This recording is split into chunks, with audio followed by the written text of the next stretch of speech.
indicated that we're looking to start SIM registration on the 1st of July. The NCA has implemented the overhaul of the entire SIM registration in and structured it into 3 key phases. Phase 1 will be the biometric validation and data cleanup. Phase 2 is going to be the controlled new registrations, and Phase 3 will be business SIM verification and deactivation of non-compliant records. I'm minded by the fact that the last time an LI was put together for the registration of SIM cards was sometime in 2010. And that LI is no longer fit for purpose. And so the NCA and the ministry are working together to submit a new LI to guide the SIM registration process. I want everything we do at the ministry to be backed by law. And so we will go back to Parliament, lay the LI, and once it is matured, we will then roll out the SIM registration. But rest assured, this SIM registration will be like none you've ever seen. There will be no queues. There will be no loss of man hours. You would do it electronically. You'd get the message. And that's the work that the NCA is currently doing. It's about 80% complete in terms of the biometric data cleanup, because we hold a lot of biometric data. And so there is no need for you to come back and resubmit that data. If we can access that data, clean it, and match it with you. And so a lot of work is going on in there. And I'm sure that before the end of Q3, we'll be in a position to officially announce the public start of the SIM registration. Along with the SIM registration, we're doing a central equipment identity register. Now, this initiative has been implemented to monitor, identify, and block stolen and counterfeit devices to disincentivize device theft. The system will have secure API and web interfaces for integration with the SIM registration systems of the telcos, GRA's custom systems, and the NCA's type approval and dealership registry. Implementation is currently ongoing, and that will tie hand in hand in synchronization with the SIM registration. On regional connectivity, what we call ECOWAS roaming, Ghana's bilateral roaming service is now live with Côte d'Ivoire, Togo, and Benin. What this means is if you were to travel from Ghana to Côte d'Ivoire or to Togo and Benin, you would pay the rates that the locals in that country pay. So you're not going to be paying like a huge roaming cost, because there's a lot of traffic between Ghana and Côte d'Ivoire, Ghana and Togo, and Ghana and Benin. Testing is ongoing with the Gambia. It's complete actually with the Gambia, and we're in advanced talks with Nigeria to go live before the end of 2025. This initiative will lower roaming costs and boost regional integration. On telecom emergencies and licensing frameworks, the National Telecommunications Emergency Plan is complete. It will ensure that emergency communications for responders work even when commercial networks fail. We're doing new and revised licenses in development for communication managed services, internet exchange points, submarine carriers, and communication dealerships. And on the internet exchange points, it's extremely important that Ghana continues to attract a lot more internet exchange points, because when people talk about how fast their data goes, because it's one thing as giving more data, it's another thing about how fast the internet or the data bundles are used up. If you have more internet exchange points locally, what happens is when you make the request to view a web page or access an internet resource, the travel distance is shorter. So currently, most of our exchange points are sitting in London and in Portugal. So it means that when you try to access it, the travel distance, the amount of data used to go and hit the exchange point in Portugal or London before it comes back to Ghana means that there's more data consumed. If we have internet exchange points locally, the travel time is shorter. And I'm glad to announce that this evening, I'm going to be commissioning the London Internet Exchange Point in Accra. We're opening a new exchange point here in Accra in partnership with Onyx. And the beauty of it is that it's not just going to be placed in Onyx as a primary data center, but it's also going to have backups in digital reality and one other data center. And we're trying to attract, at least before end of year, 2 more internet exchange points so that we can be able to have the exchange points here locally, and the amount of data you need to access internet resources will be drastically reduced. 2, Cybersecurity Authority. The Cybersecurity Authority continues to advance Ghana's cybersecurity agenda through regulatory enforcement, citizen protection, international cooperation, and digital resilience. They have engaged in threat monitoring and protection initiatives. They've worked on cybercrime and incident reporting. They've worked on child online protection and awareness campaigns. Under the child online protection and awareness campaigns, over 55,000 young people have been directly reached with safety education. Preparation is underway as we speak for the 2025 edition of the National Cybersecurity Challenge, which will target 100 senior high schools. And then the annual National Cybersecurity Awareness Month in October will target over 6 million Ghanaians under the theme, Building a Safe, Informed, and Accountable Digital Space. Under licensing, regulation, and institutional frameworks, the CSA has registered 326 cybersecurity providers, 1,821 cybersecurity professionals, and 87 cybersecurity establishments. We're operationalizing sectoral sets in energy, health, education, transport, and the military. On international cooperation and global leadership, Ghana, represented by the CSA, co-chairs the ICRC ICT workstream on upholding international humanitarian law alongside Luxembourg, Mexico, and Switzerland.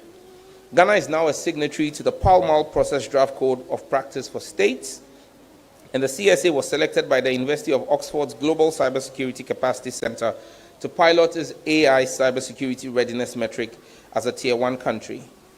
Ghana has also actively participated in the Octopus Conference, the Glacis East Steering Committee, and ECOWAS Regional Cybersecurity Coordination Center feasibility study. Now, law enforcement. And I want you to pay very close attention to this, because most people do not realize that the Cybersecurity Authority has a law enforcement mandate. It's one of the key things we have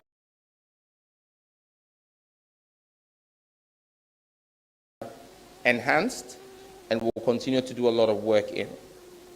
The CSA has stepped up its law enforcement mandate in the last 5 months. We have conducted a number of operations in conjunction with the Ghana Police Service and the National Intelligence Bureau. A number of individuals have been surveilled, arrested, and prosecuted successfully for crimes ranging from romance scams, child online sexual abuse material, unauthorized access into financial platforms, investment scams, sextortion, and recruitment fraud. In one instance, the CSA and the Ghana Immigration Service busted a pig butchering fraud hosting center at the Nyamidua Estates in Tema Community 26. Over 400 persons were arrested from 8 different nationalities. In that particular raid, we seized 4,000 mobile phones, 70 laptops, and 5 firearms. Tells you the level of crime that's ongoing in the country. Barely 3 weeks ago, the CSA, in another operation with the Ghana Police Service, busted a sophisticated recruitment fraud ring. After weeks of detailed surveillance, an operation was carried out with the Ghana Police Service in Sogakope, leading to the arrest of 11 suspects, including the gang leader of the group. The gang had extensive capabilities, including forging national identity documents. They're in the cooler now, thanks to the work of the CSA. The CSA has also been on the forefront of clamping down on illegal financial flows and transfer of illicit funds through multi-agency corporations. Within days of my appointment as minister, we received requests from the FBI for assistance to locate and assist in the apprehension of 5 persons of interest who were alleged to be involved in cyber-related crimes with proceeds in excess of $105 million. The CSA team meticulously identified the individuals using tools at our disposal and conducted weeks of surveillance, building critical evidence material for law enforcement to utilize in the extradition and prosecution processes. As of today, 4 of the 5 persons have been successfully apprehended, 3 have been extradited, and 1 is about to be extradited to the US by Interpol and the AG's office. We make a solemn pledge to make Ghana an uncomfortable place for persons engaged in acts that tarnish the global reputation of our nation. We have a number of active operations underway, and we will brief the nation once we complete same and arrests have been effected. It's one of the key things in our conversation with PayPal, the rising level of cyber fraud in our country and the illicit flow of funds. Working with the CSA, we'll clamp down on every one of them and hand them over to law enforcement to deal with them. The work of the CSA remains central to our national vision for a secure, trusted, and inclusive digital economy. As the threats evolve, so must our defenses, and Ghana is fully committed to strengthening its cyber resilience through smart regulation, multi-sector partnership, and global best practices. To the CSA and its leadership, I say, Ayiko, keep up the good work. 3, NITA.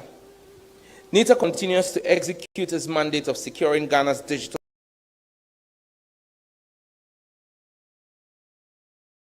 foundations and enhancing trust in public digital systems.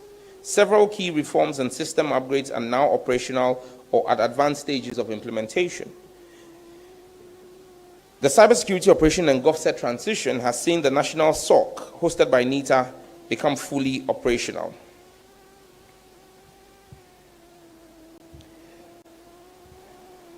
The SOC provides real-time threat monitoring and weekly vulnerability scans for MDAs. Under PKIs,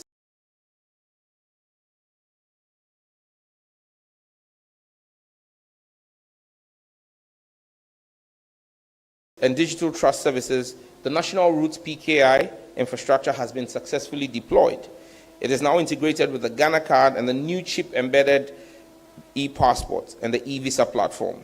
A roadmap has been developed to extend digital signature capabilities to core registries in 2026, and this include the ORC, the Office of Registrar of Companies, the Bets and Debt Registry, DVLA, Lands Commission, WIEC, and public universities.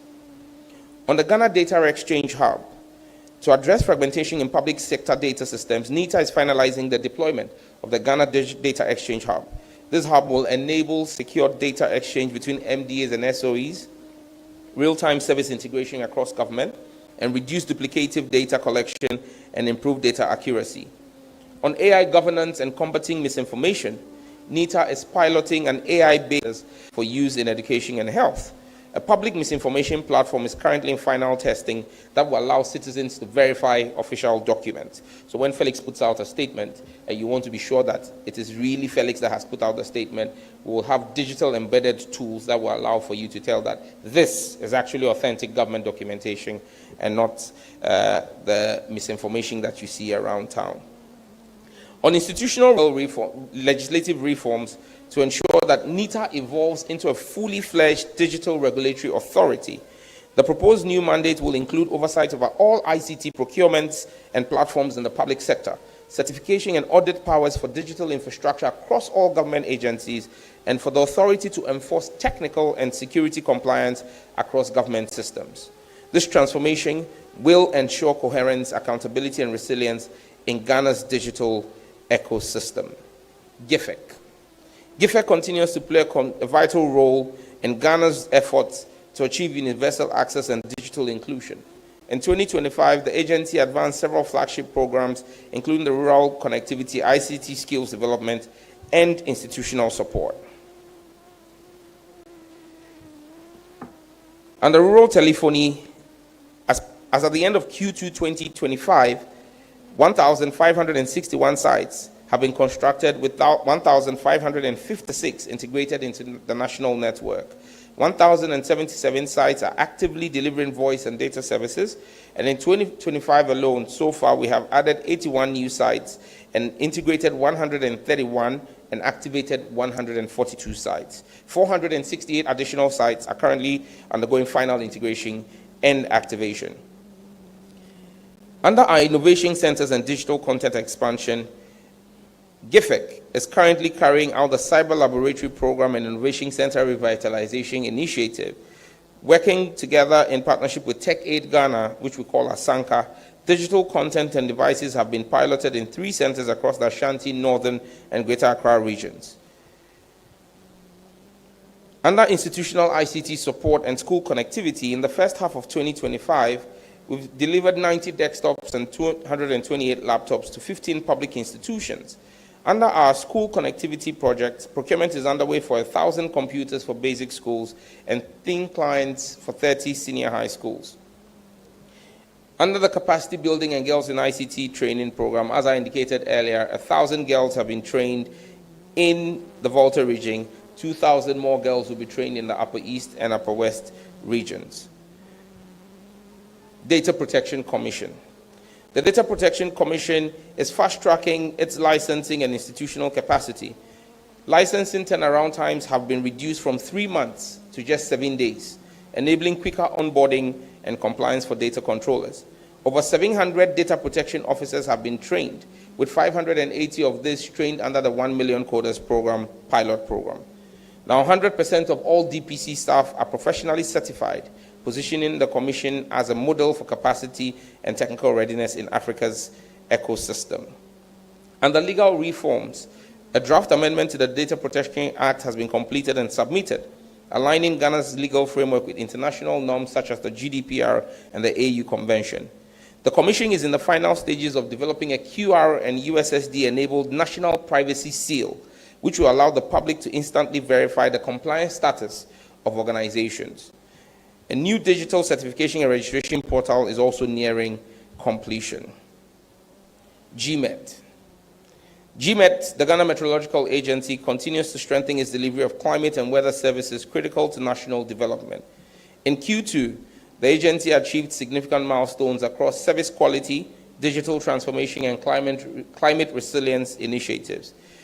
GMET has secured ISO 9001:2015 certification for its QMS, covering public weather, aviation, marine, and research services. This underscores its commitment to globally accepted standards in climate service delivery.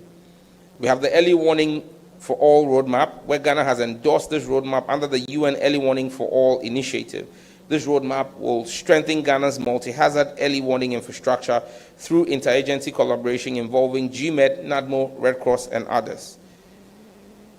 Operational efficiency. The institution has worked to procure operational vehicles to support field activities, including the routine maintenance of its operations and systems.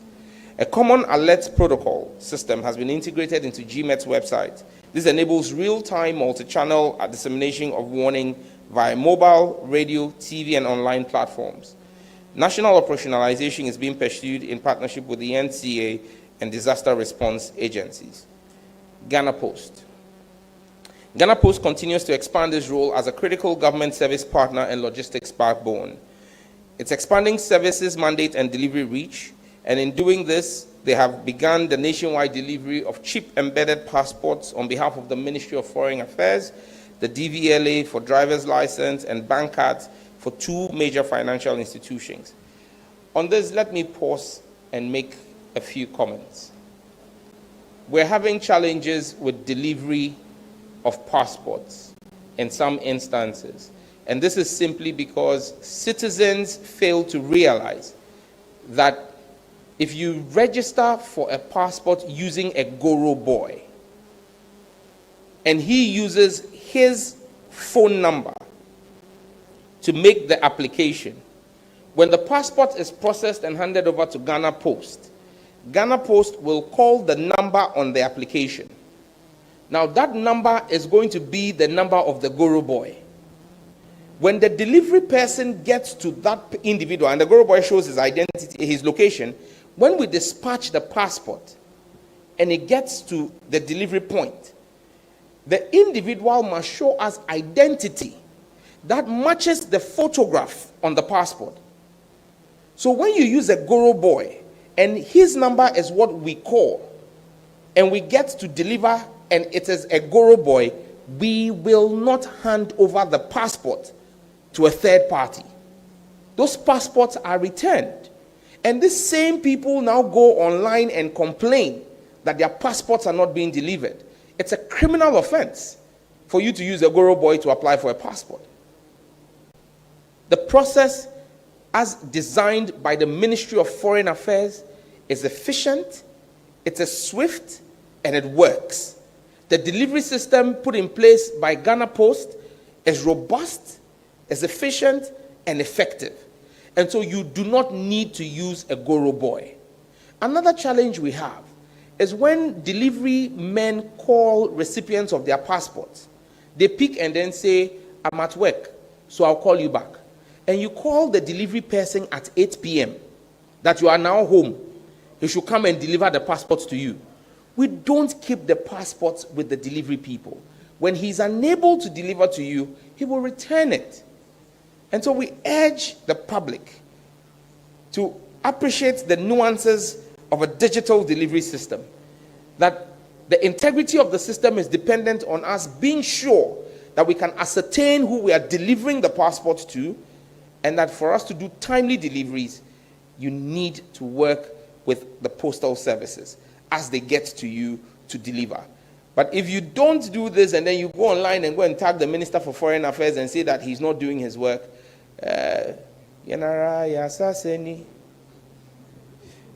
anyway.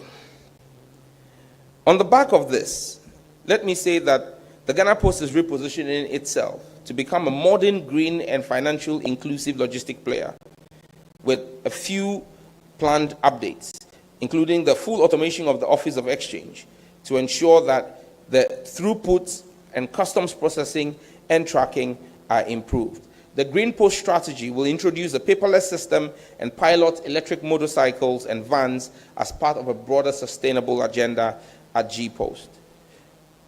A formal application is being prepared to the Bank of Ghana for a license to enable Ghana Post operate financial services, remittance transfers, and digital savings products for underserved populations. And this is part of the agenda to make the Ghana Post relevant in the digital world. When you go to the UK today, it's the post office you use to send money. Most people don't go into a banking hall. They do remittances through the post office. And that's why the Ghana Post should get a license from the Bank of Ghana to be able to, in local communities where you don't have a bank, there is a post office. And so you should be able to offer banking services and add financial inclusion to the underserved areas. And I commend the leadership of Ghana Post for that wishing to ensure that G-Post remains relevant in a digital age. The Postal and Courier Services Regulatory Commission. The PCSRC continues to intensify regulatory oversight of Ghana's courier and postal sector, with 22 new courier operators being licensed and 89 licenses being renewed for existing operators. On regulatory enforcement and sector support, a nationwide enforcement campaign has been planned with the Ghana Police Service to clamp down on unlicensed delivery operators. So if you are a delivery person or running a delivery company and you are not registered with the commission, please go and register, because very soon we will clamp down on all unregistered operators. In partnership with the GIZ, the Commission is rolling out a capacity building program for Ghana Post personnel. Another thing that we're doing is to amend the Postal Service Act and its accompanying LI to reflect evolving market dynamics, including digital commerce and logistics. Ghana Digital Center. The Ghana Digital Center Limited has advanced its core mandate of building a digitally skilled workforce through structured training and job matching initiatives. 219 young people have been trained this year in high-demand areas such as data analytics, software development, digital marketing, and soft skills. And the beauty of this is that the beneficiaries who were trained were placed in hands-on internships through the Jumpstart program, which uses KPOs, knowledge process outsourcing models, to integrate skills with startup incubation. Under our startup and gig ecosystem, 61 tech startups at various stages of growth have received support through the GDCL-hosted programs and ecosystem events. GDCL is positioning itself as a cornerstone of Ghana's digital transformation by scaling its programs and infrastructure through its green energy initiatives, a national BPO, business process outsourcing strategy, and the GDCL is also prepping its facilities to participate in the 24-hour economy. In my closing remarks, I know I've spoken for long. I'm coming to an end. My distinguished colleague, heads of agencies, members of the press, fellow citizens, as we conclude this quarter's update, let me reaffirm our core mandate. Our mandate is to build a secure, inclusive, and innovation-driven digital ecosystem. that creates jobs, empowers citizens, and positions Ghana as a leader in Africa's digital future. The progress I have outlined today is not just a list of projects. It is evidence of an administration that is governing with purpose and urgency. And mind you, all the plenty things I've said in the last 3 months. We are reforming laws to match today's reality and today's tech-driven world. We're investing in our people, especially the young people of our country, to give them the tools to participate meaningfully in the digital ecosystem. And we're working across every region and with every stakeholder to ensure that the benefits of digitalization are not luxury for a few, but a basic right for all. To the private sector, partner with us, not just to make profit, but to build.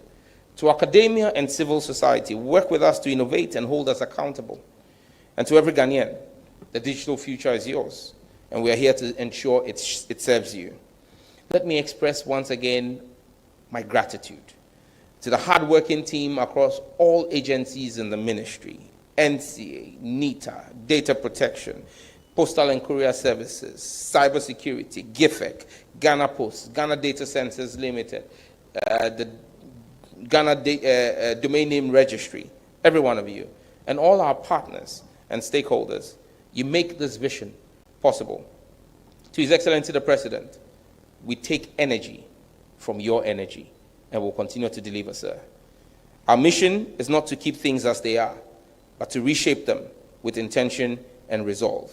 Ghana's digital future is already being built. Let's build it together. Nyachumka, Mauna Jonye. Thank you.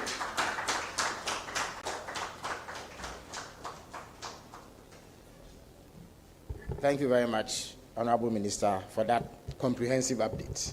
I would invite questions at this juncture for the Minister's attention. If you have a question, please step forward, ask it crisply, and then he will answer. Please, you do not need to trot all the way forward. Just stand at the back and ask your question. In the interest of time, we want to ensure that we do not spend too much time here. Please identify yourself, ask your question, and the minister will answer. The person should come out here. Come and ask the question. Are you ready?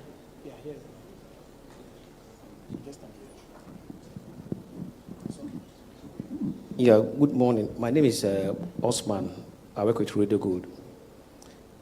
I want to find out from the minister, how can the ministry work with Multi-Choice Ghana to address public concern about the affordability and value for money of their subscription services? That's my first question. My second question is, what additional measures can the ministry take to ensure the competition for the protection of Ghanaians content creators? That's for TikTok. What is government doing to ensure that at least these people are also, protected, especially those who are doing the content creating with TikTok? Thank you. If I'm not mistaken, I think the minister answered the question on multi-choice, but for the avoidance of doubt, he will take the opportunity to reiterate it, just in case some of our compatriots missed that point. Yeah, thank you very much. Yes. My name is Justice Adoboy. I work for Shinwa News Agency. So I have two quick questions.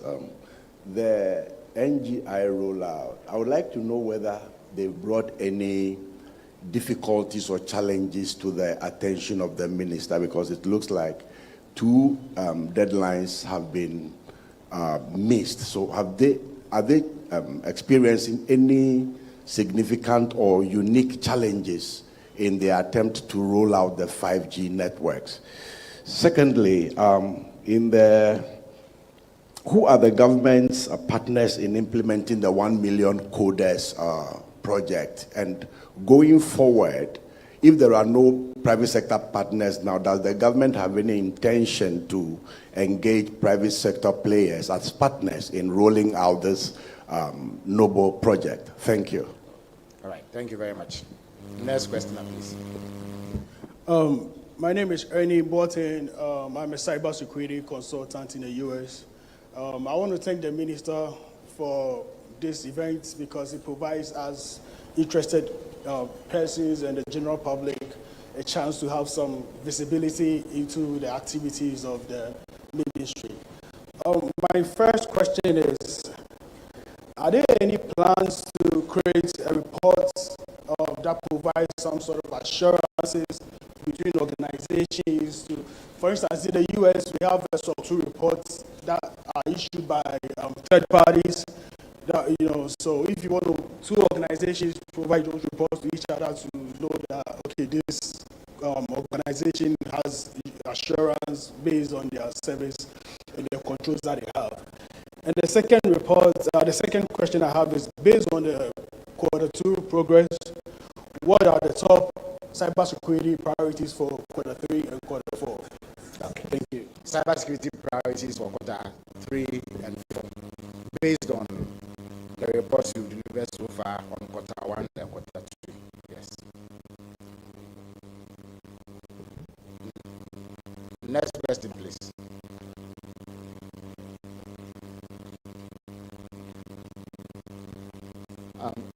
CTFM Channel 1 TV. My first question will have to do with the rollout of the data offerings. The minister at his last press engagement did indicate that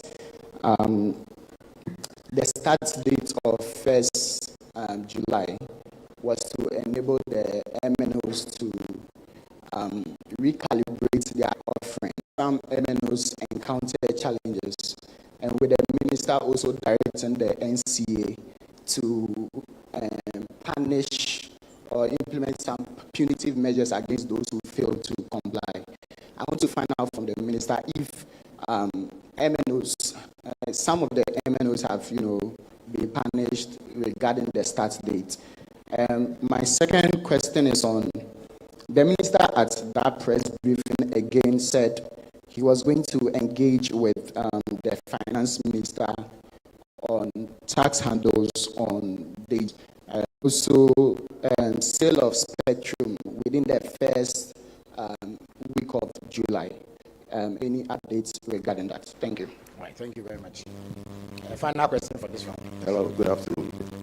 My name is Eric Wood from Mr. Wood Studios and Modern Ghana. Please, I want to ask the Minister for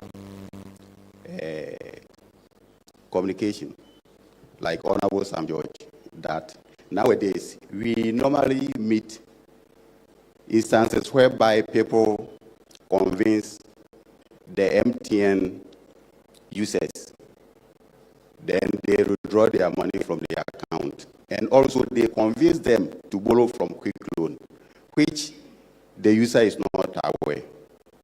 Currently, I want to know how the NCA and the Cybersecurity Authority going to work against such criminality. Thank you. Yes, thank you. The minister will field these questions, after which we'll take the next and final round of questions. Thank you very much.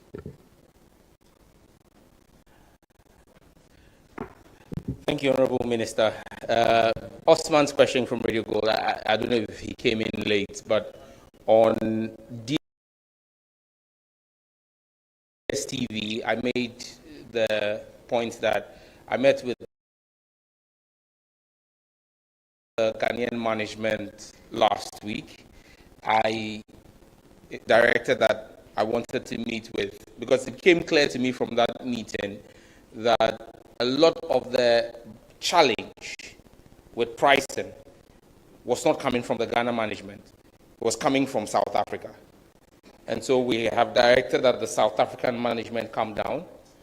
They broadcast in this country. People, and I've seen people make all kinds of funny comments on social media. They broadcast in this country on a license issued by the NCA. That license has terms and conditions. If you flout those terms and conditions, we have the power and mandate to revoke that license. And so we would use the power of the state to protect the citizens of the state. And like I said, tomorrow is a holiday. But tomorrow at 1 p.m., I will meet with the Ghana and South Africa team in my office. And I'm clear in my mind. That meeting will not come to an end without a reduction, an agreed reduction in the price. I have seen the attempt by the South African management to say that when you buy a package, they should upgrade you to the next one. We are grateful, but that's not what we want. We want a price reduction with that. With TikTok, content creatable and helpful content. And we're not just looking at content that is just for entertainment purposes, but content that is educative. People should be able to make money from educational videos. And TikTok has a whole STEM section. And so we've engaged with them and said to them that they need to come back in here and have a session with our content creators on how they can benefit from the platform. But one of the key things we need to do is to ensure that as you create your content, that your content, the algorithms are structured in such a way to give full visibility and give full economic value for the content that you create. And so that's the engagement we're having with them. And I said to them that, look, a number of other platforms have content moderation teams in the region, in the country. Unfortunately, TikTok does not have any. And so one of the takeaways we gave to them as they left was for them to go back to the headquarters in China and tell them that we're demanding that we get a content regulation team locally, because the team that works on Africa currently sits in Dublin. And my argument is African solutions and African content moderation must be African. And so we're working with them on that solution. Justice from Xinhua asked about the 5G rollout. Are there difficulties? It appears the company has some difficulties. But for us, we hold our view that as a ministry and as a regulator, we've completed all regulatory obligations to them. What is outstanding is business-to-business arrangements.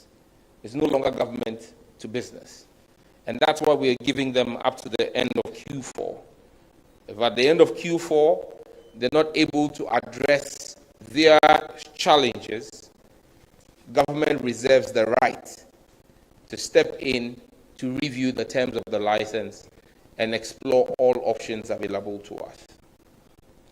On private sector partners for 1 million coders, certainly. I mean, it was publicly publicized, the MOU between the ministry and Huawei, for example, to train 100,000 out of the 1 million. And we're beginning to work on the framework modalities for that as well. And so there is that. There's the MTN one as well that I spoke about, 5,000 people to be trained in AI at the AI Hub. We're currently exploring other options with AWS, with Google and Microsoft. About 3 weeks ago, I met with the Vice President of Microsoft, Brad Smith, and had conversations with him on how we could integrate the Microsoft courses into the OMCP program.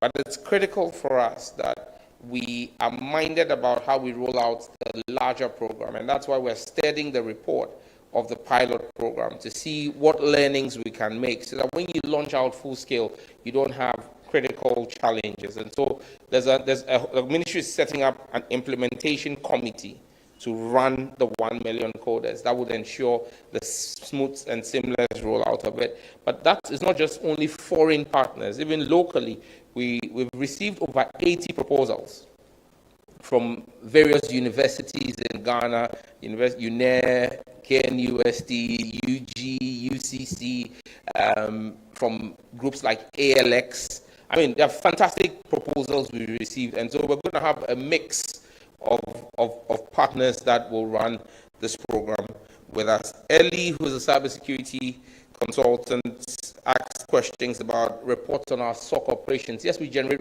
those reports. They are not publicly star players are notified of whatever emerging threats and trends they need to be aware of.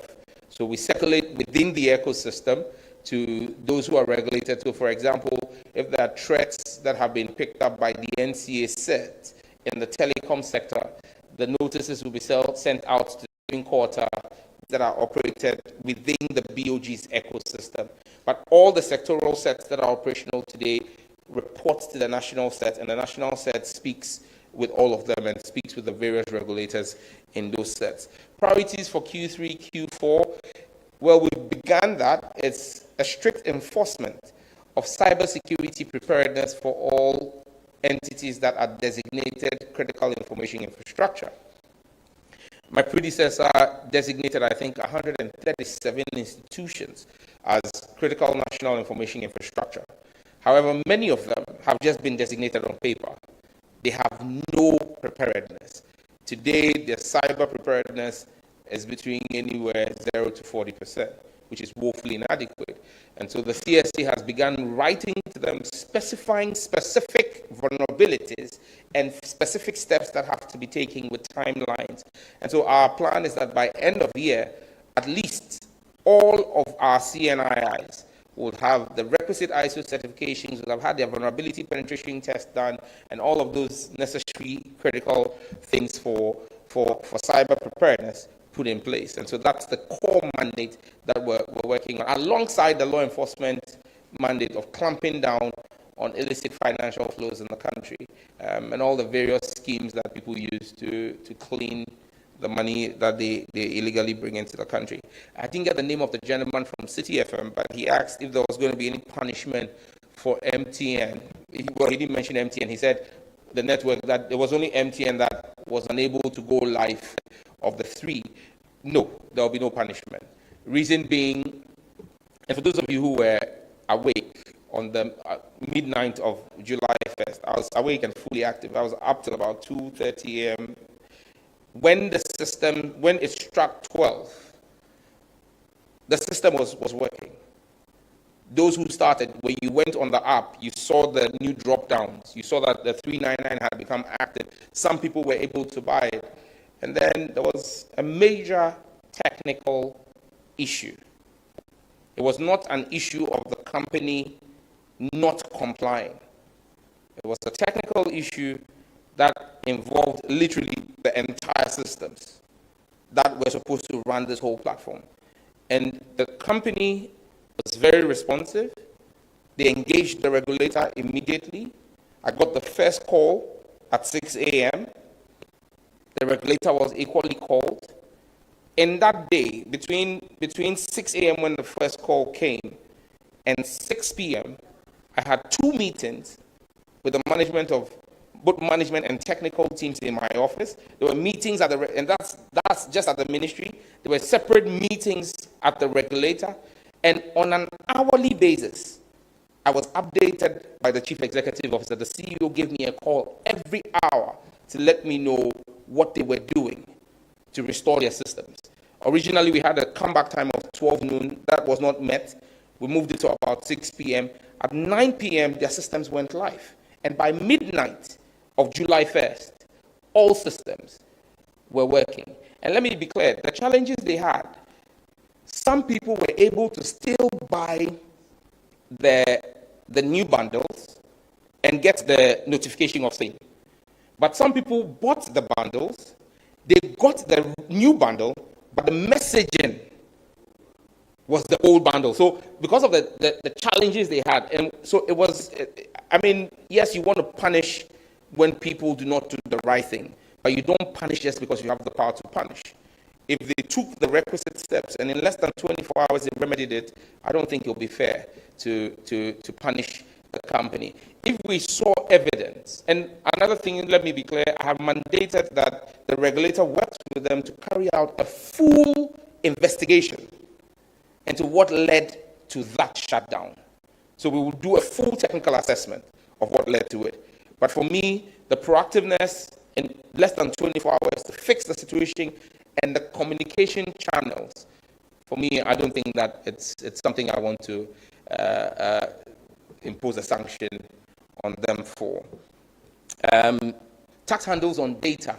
Yes, it's conversation that we will have. The finance ministry has its timelines. we've made our presentations to them, but as they go into conversations for next year's budget, they'll begin to have those conversations around tax handles, possible tax handles that will be dropped. I'm aware that the Finance Ministry has already said something about rationalization of the VAT calculation. That automatically will have an effect on the cost of pricing in the data space. So yes, we'll look at that. However, one other key thing we've successfully started work on is the telecom tariff, which I think is actually the biggest move we can make in this sector to drive prices now, because your tax handles may move, but not by very much. But where you can actually get a lot of movement is in your telecom tariff. And we've had meetings. I had a meeting with the executive secretary of the PURC. It was very fruitful. The executive secretary has indicated that as a regulator themselves, the commission was exploring the possibility of a telecom tariff. So when we reached out to them and said we want a telecom tariff, they said, voila, we have challenges. These are the challenges we have in trying to.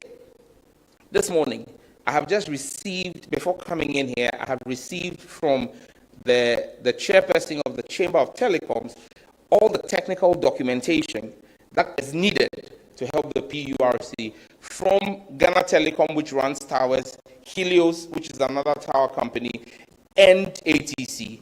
All three, basically, those are the three tower companies in the country, have presented us the technical documentation the PURC needs.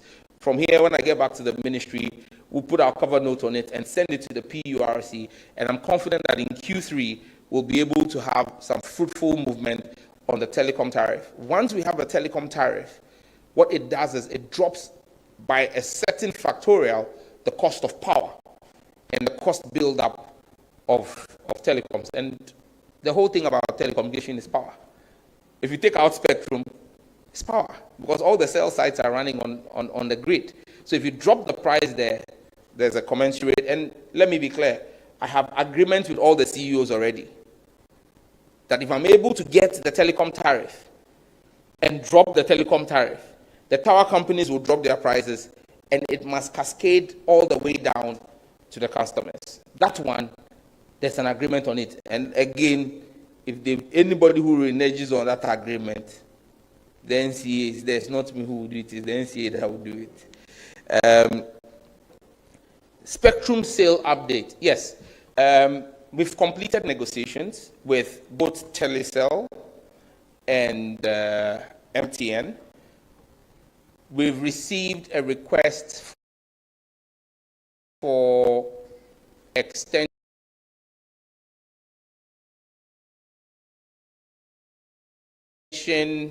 from one of them for 2 weeks. Brings us to somewhere around the 12th of July. Yeah. So in about another 10 days, that's 2 weeks should be up. But we're confident both have accepted the pricing, both have accepted, and we've negotiated payment terms. It's a matter of us getting the alert that yes, Sikana land, and once we get that, we'll do the distribution to them. Eric from Modern Ghana, your question basically points to social engineering. Again, I keep saying that the NCA currently doesn't have oversight over electronic money issuers who deal in mobile money. It's the Bank of Ghana. However, with the policy direction from the ministry, we're crafting out the legal framework to have some kind of regulatory oversight over that. But we've met with the EMIs, and let me use this opportunity again. Platform is big. People are listening to us. When anybody calls you and tells you to give your PIN, please do not give your PIN. It's as simple as ABC. There is nobody who can break into your mobile money wallet. It's a figment of people's imagination. The technology doesn't work that way. They can't break in if you don't give them your PIN. And you don't need to say you are calling your PIN out for them. They send you a prompt and then you type your PIN in. No, call you and ask you to enter your PINs. But look, we need to be awake as people. Okay? Stop being too trusting. Don't believe that somebody wants to strengthen your system or they are upgrading their system, all kinds of stories. It doesn't work. So please be mindful. But I think that on this point, I didn't see 62 radio stations for various infractions. Now, those 62 are not the only that have infractions. In fact, we have almost 200. And so I'm doing them in phases. We did the first 6 to send a signal. People didn't mind us. President Mahama Ejapa, the proper Ejapa, decided to give a Father's Day gift and asked us to give a moratorium. We gave a moratorium of 30 days. Today is I think it's left at about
all right, so this works.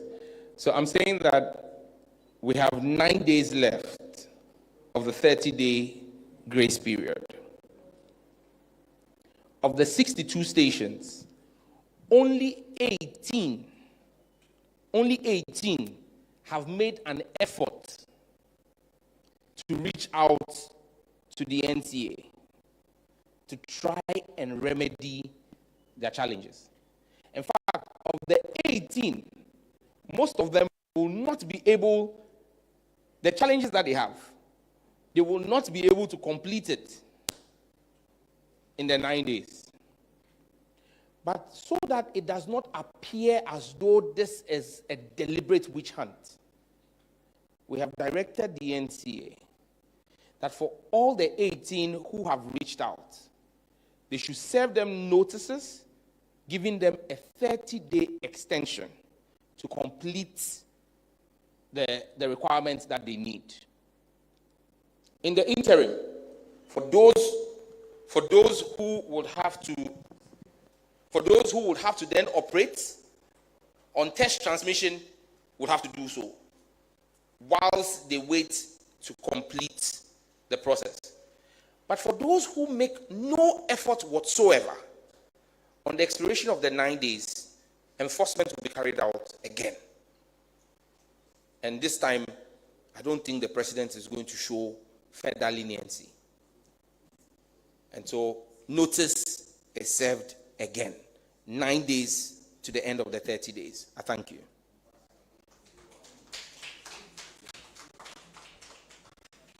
Thank you very much. So, for the avoidance of doubts, you cannot expect a statement from me on behalf of the president if you continue to show recalcitrance despite the clemency that was shown when the initial regulatory enforcement was put in place. So that is for the records. And also, let everybody take notice that government has done this bit to accommodate the radio stations who are affected in order that we safeguard the medium so that people can express their views as as enshrined in the Constitution. So let nobody see that there was any political witch hunt when eventually the regulator clamps down on the illegality that is currently being perpetuated.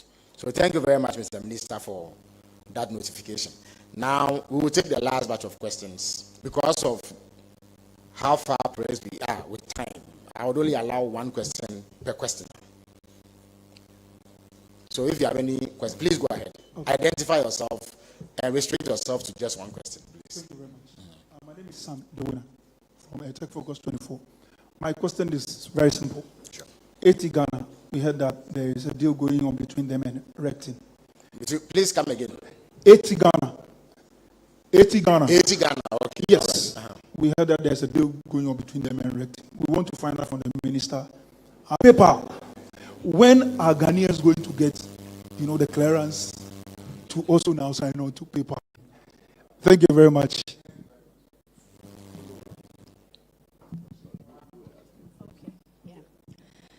Hello, my name is Karen from Bullet TV. From which station, please? Bullet TV of the Tobinco Media Group. Yes. So my question is in relation to the activities of the Cybersecurity Authority. So I recently published an article, an investigative piece on scammers impersonating celebrities on TikTok to steal from them. I wanted to know if this has come to the attention of the Cybersecurity Authority and what you're doing to clamp down on some of these fraudsters. Right, thank you very much. Any other question, please? Yeah, I have a follow-up question to, yes, the minister's explanation about the radio licenses. Now, some of the responses I have got from some of the radio station operators is that it looks like NCA, quote and unquote, deliberately puts, cumbersome procedures, on their way when they want to renew their licenses. Because somebody asked me, a radio station that was able to get all the clearance to establish, how come that, license renewal regime approaches and now finds it difficult to, go through the process? So what actually can NCA explain to us what the challenges are that the radio stations face in renewing their licenses with them? Thank you. Well, I think that's a very important question, which the minister will answer. Thank you very much.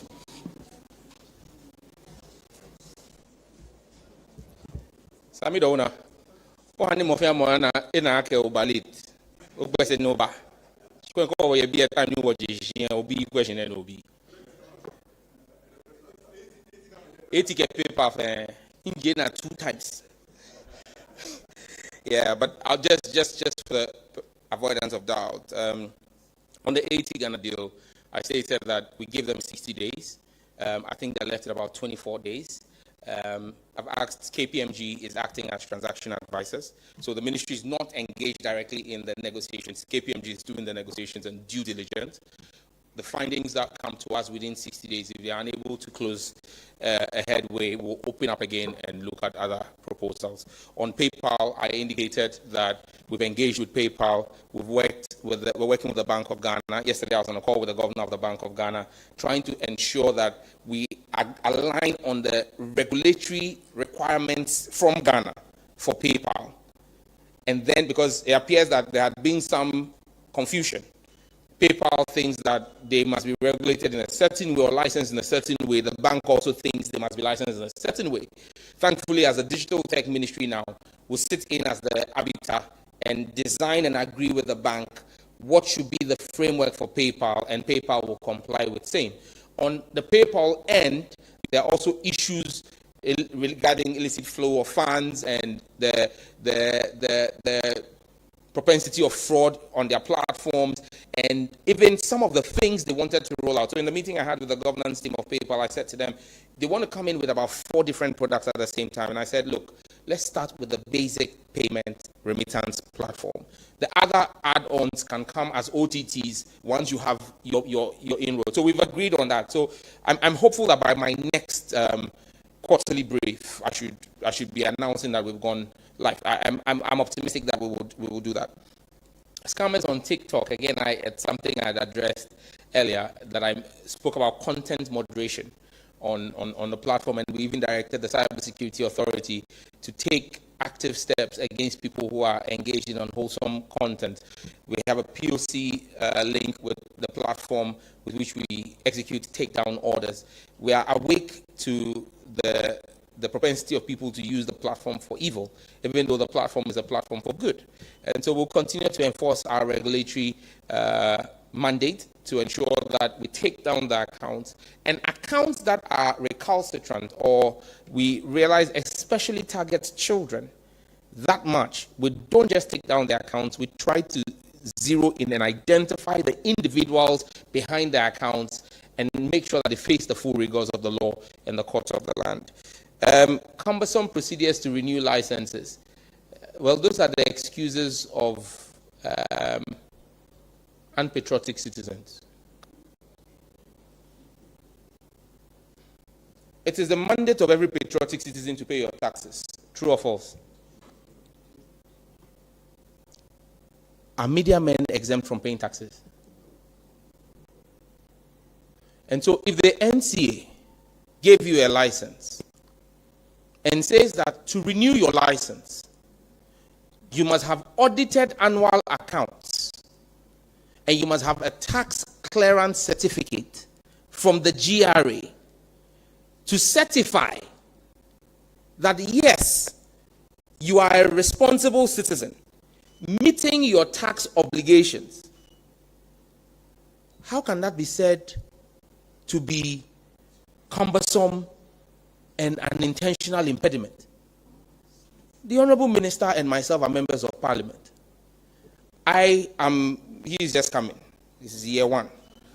But me, I'm a third term MP.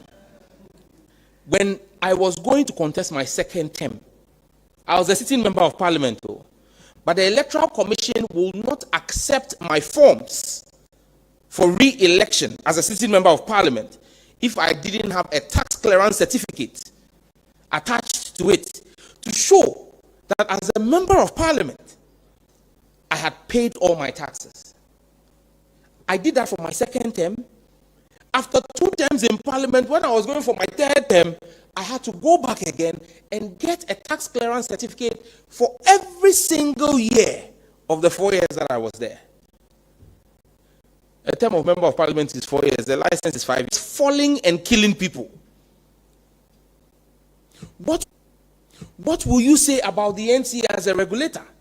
If the same NCA did not ensure that transmitters that were being used were certified by the EPA to ensure that they were not hazardous to the citizens who live in the community where those transmitters are, would you not hold the NCA and the ministry negligent in our fiduciary duty? You would. So please, as media persons, I keep saying, people say the media is the fourth estate of the realm. Look, with much power comes great responsibility. Spider-Man, right? So if you want to be given and accorded that power of the fourth estate of the realm, it comes with a certain responsibility that the same way you would do breaking news, minister fails to declare assets, minister fails to pay taxes, it's the same way you yourself, needle, stitch your hole. Make sure that you are also meeting your tax obligations as an institution. I do not think there's anywhere we would say. In fact, one of the 6 channels, and Minister, I end here, one of the 6 channels that was affected in the first shutdown, the principal is a veteran journalist who now broadcasts from the US, works in a big institution in the US. And thankfully, when he came to complain to me, it was in April. He sought audience with me at the ministry and came and said, oh, hey, I'm working on the tax clearance and they will do it for me. And so when I said, oh, thank you for coming. You work from America? I said, yes.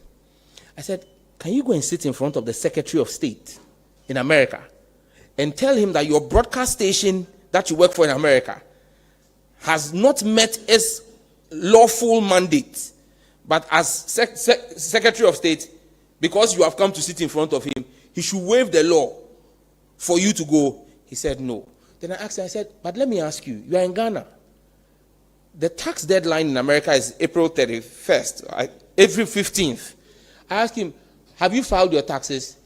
He said, yes. I said, you are in Ghana. You made your accountant file your taxes in America. Why? He said, because of penalty. You haven't filed your taxes in Ghana, and you want me to waive it for you.